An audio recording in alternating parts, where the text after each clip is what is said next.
Hello friend, जय हिंद। आप सब कैसे हो? ठीक ठाक, बढ़िया होंगे।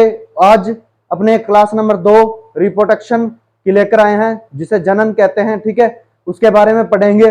पढ़ने से पहले जो भाई बहन डिमोटिवेट हो जाता है और स्ट्रगल नहीं कर पा रहा, ठीक है, जाकर अपने माता पिता का संघर्ष देख लो, किस तरह से हमारे लिए वो मेहनत कर रहे हैं। तो आपको भी इस तरह से मेहनत करनी होगी, ठीक है। और उससे क्या होगा, हमें मोटिवेट मिलता है और कहीं और जाने की जरूरत नहीं है। तो आ जाओ, हम पिछली क्लास में क्या पढ़े थे? जनन के बारे में पढ़े थे। जनन क्या होता है? जो संजीव द्वारा समान संतति उत्पन्न करना, उसे क्या कहते हैं? जनन कहते हैं। जनन के बाद हमने अलैंगिक जनन पढ़ा और लैंगिक जनन पढ़ा। अलैंगिक जनन में कौन कौन आता है? प्लाज्मोडिया, अमीबा, ठीक है, इनके बारे में पढ़ा था, पूरे डिटेल से पढ़ा था। फिर उसके बारे में लैंगिक जनन में जो नर और मादा जो जनन अंग होते हैं शामिल होते हैं और समान संतति उत्पन्न करते हैं, उसे क्या कहते हैं? लैंगिक जनन कहते हैं। तो हमने फिर नर जनन तंत्र, जो नर जनन तंत्र है ना, उसका एक अंग जो पार्ट पढ़ा था, ठीक है, उसको कहते हैं वर्षण या वर्षण कोश। ठीक है, वो क्या करता है? टेस्टोस्टेरोन का निर्माण करता है और हमारा स्पर्म का निर्माण करता है। और उसके बारे में थोड़ा और ज्यादा डिटेल से पढ़ा था, ठीक है। पिछली क्लास नहीं देखी जिस भाई ने या बहन ने, जाकर देख सकते हो, ठीक है। तो आज हम उसी का दूसरा, जो उस जनन तंत्र है, नर जनन तंत्र, उसका दूसरा जो शुक्रवाहिनी वाहिका क्या होती है, उसके बारे में पढ़ेंगे। यह एक मांसपेशियों से बनी हुई पतली नलिका होती है। यह अधिवर्षण को शुक्राशय से जोड़ती है। यह शुक्राणुओं की गति में सहायक होती है, ठीक है। जो शुक्रवाहिका होती है, यह एक मांसपेशियों से बनी हुई पतली नलिका होती है। हालांकि हमें इनके बारे में पता है क्योंकि हमारे पार्ट है, ठीक है। लेकिन क्या होता है कि साइंस की लैंग्वेज में हमें नहीं पता होता और ये क्या कार्य करते हैं वो हमें नहीं पता होता, तो क्वेश्चन आता है, हम कंफ्यूज हो जाते हैं। इसलिए शुक्रवाहिकी यह एक मांसपेशियों से बनी हुई पतली नलिका होती है। यह अधिवर्षण को शुक्राशय से जोड़ती है। यह शुक्राणुओं की गति में सहायक होती है, ठीक है। कौन? शुक्रवाहिकी।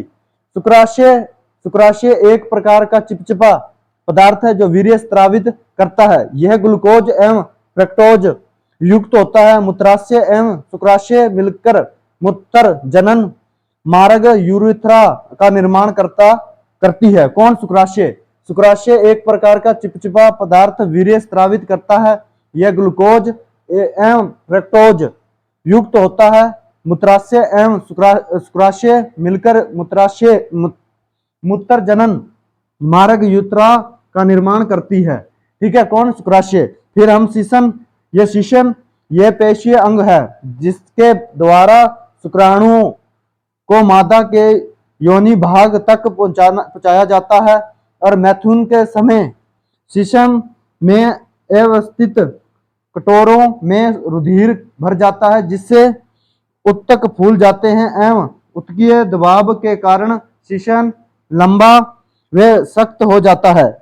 अब आप पढ़ते हैं हमने वीर्य के बारे में। वीर्य का निर्माण शुक्राणु या शुक्राशय द्रव होता और प्रोटोस्ट एवं काउपरस ग्रंथियों के स्रावण से होता है।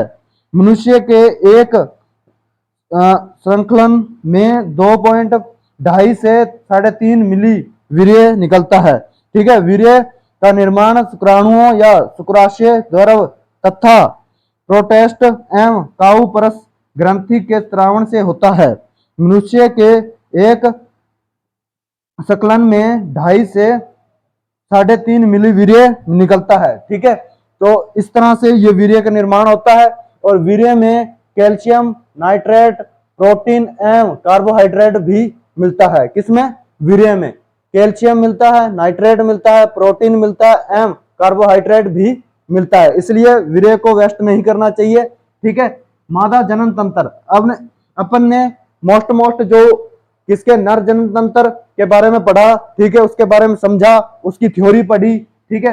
अब जाते हैं मादा जनन तंत्र क्या होता है, ठीक है। पहला भाग कौन सा होता है? अंडाशय। मादा नर में कौन सा होता है?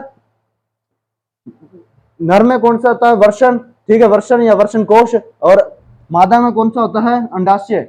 मादा में एक जोड़ी अंडाशय होता है, ठीक है। अंडाशय का आंतरिक भाग में ग्राफियन पुटिका पाई जाती है। पुटिका की कोशिकाओं से एक अंतःस्रावी अंतःस्रावी संरचना का निर्माण करती है जिसे कार्पस या लुटियम कहते हैं। कार्पस लुटियम से ही प्रोस्टेट प्रोजेस्टेरोन हार्मोन और प्रेगनेंसी हार्मोन का स्रावण होता है।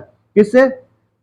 अंडाशय मादा में एक जोड़ी अंडाशय होता है। अंडाशय का आंतरिक भाग में ग्राफियन पुटिका पाई जाती है। पुटिका की कोशिका से एक अंतःस्रावी संरचना का निर्माण करती है जिससे कार्पस लुटियम कहते हैं। कार्पस लुटियम से ही प्रोजेस्टेरोन हार्मोन या प्रेगनेंसी हार्मोन का स्रावण होता है। इस हार्मोन की उपस्थिति से गर्भाशय की पेशियां संकुचन नहीं करती तथा गर्भाशय भ्रूण के विकास के लिए तैयार हो जाता है। अंडाशय से एस्ट्रोजन एवं प्रोजेस्टेरोन हार्मोन का स्रावण होता है। प्रोजेस्टेरोन हार्मोन ऋतुस्राव को नियंत्रित करता है। अब आते हैं अंडवाहिनी। अंडवाहिनी से अंडा तथा शुक्राणु का संयोजन होता है। यहाँ निषेचन की क्रिया संपन्न होती है। ठीक है, यहाँ पर अंडवाहिनी में अंडा से शुक्राणु का संयोजन होता है। यहाँ निषेचन की क्रिया संपन्न होती है। यहाँ 3 भागों में बटी हुई रहती है। पहली कौन सी है? पक्षाभिकम युक्त अंडिका, फिर फ्लोपियन नलिका जिससे हम गर्भ में होते हैं और हमें भोजन प्राप्त होता है। फॉल्पियन नलिका, इसमें निषेचन की क्रिया संपन्न होती है। गर्भाशय का आंतरिक स्तर एंडोमेट्रियम कहलाता है। कौन सा? गर्भाशय का आंतरिक स्तर एंडोमेट्रियम कहलाता है। ठीक है, तो चलते हैं नेक्स्ट पार्ट की ओर और समझते हैं और डिटेल से इसको। अब देख लेते हैं गर्भाशय को।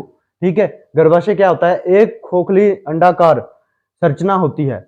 गर्भाशय में भ्रूण का पोषण एवं विकास होता है। गर्भाशय में क्या होता है? भ्रूण मतलब कि किसी बेबी का या बच्चे का, ठीक है, उसका पालन पोषण किस में होता है? गर्भाशय में होता है। अब देखते हैं योनि। योनि यह एक 7.5 7.5 सेमी नली के समान एक रचना होती है योनि। ठीक है, और योनि के ऊपर मूत्राशय पाया जाता है। योनि के ऊपर क्या पाया जाता है? मूत्राशय पाया जाता है। यह बाहर के तल से गर्भाशय तल फैली रहती है। कौन? योनि। यह बाहर के तल से गर्भाशय एक तल फैली रहती है। योनि की दीवार में वल्बोरियथ्रल ग्रंथि पाई जाती है। वल्बोरियथ्रल ग्रंथि पाई जाती है। कौन सी? वल्बोरियथ्रल ग्रंथि पाई जाती है जिनसे एक चिपचिपा द्रव निकलता है जो संभोग के समय योनि को चिकना बनाता है।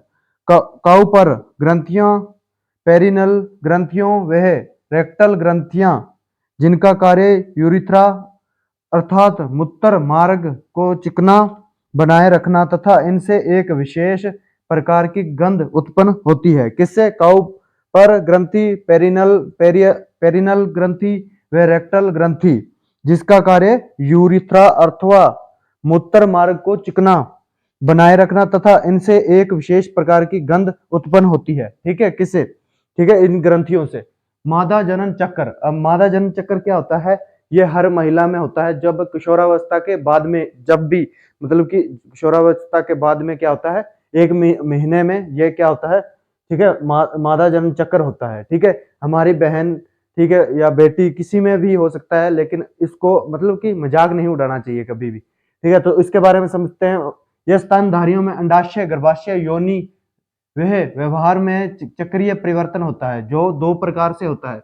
मंद चक्र, यह चक्र मनुष्य में नहीं पाया जाता। इसमें मादा कामनाद के दौरान नर को मैथुन के लिए आमंत्रित करती है। उदाहरण के लिए कुत्ता, बिल्ली, पशु। ठीक है, ये मनुष्य में नहीं पाया जाता है। मंद चक्र, यह चक्र मनुष्य में नहीं पाया जाता। इसमें मादा कामोन्माद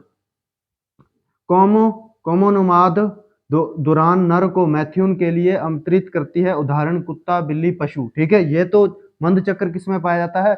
जानवरों में। ठीक है, और रज चक्र यह मनुष्य में पाया जाता है जो सामान्यतः 28 दिन का होता है। ठीक है, और सामान्यतः 14वें दिन अंडोत्सर्ग होती है और रजोधर्म को नियमन पीयूष ग्रंथि द्वारा स्रावित हार्मोन द्वारा होता है। कौन सा? रजोधर्म का नियमन पीयूष ग्रंथि द्वारा स्रावित हार्मोन द्वारा होता है। गर्भ धारण करने के बाद रजोधर्म तथा अंडोत्सर्ग बंद हो जाते हैं, जो प्रसव के बाद फिर से शुरू हो जाते हैं। ठीक है, तो ये इस प्रकार से है और आगे भी इसके थोड़े से पार्ट रह गए हैं और आज के लिए इतनी ही क्लास रहेगी। ठीक है, क्लास आपको कैसी लगी, समझ आ रही है या नहीं आ रही है, क्योंकि थ्योरी अपने पढ़ेंगे ना जब अपने को क्लियरिटी आएगी। ठीक है, क्लियरिटी आने से क्या बना, हम क्वेश्चन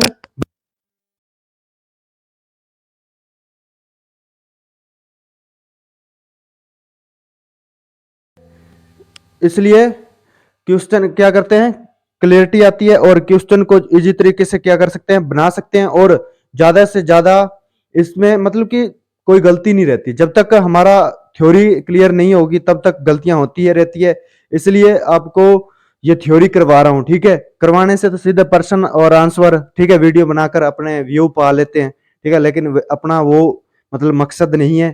ठीक है, तो आपको क्लास बढ़िया लग रही है तो ज्यादा से ज्यादा शेयर करना और अपने चैनल को क्या करना, सब्सक्राइब कर लो, क्योंकि जब भी वीडियो अपलोड होती है सब्सक्राइब नहीं करोगे तो आपके पास वीडियो कैसे पहुंचेगी। ठीक है, थैंक यू, धन्यवाद।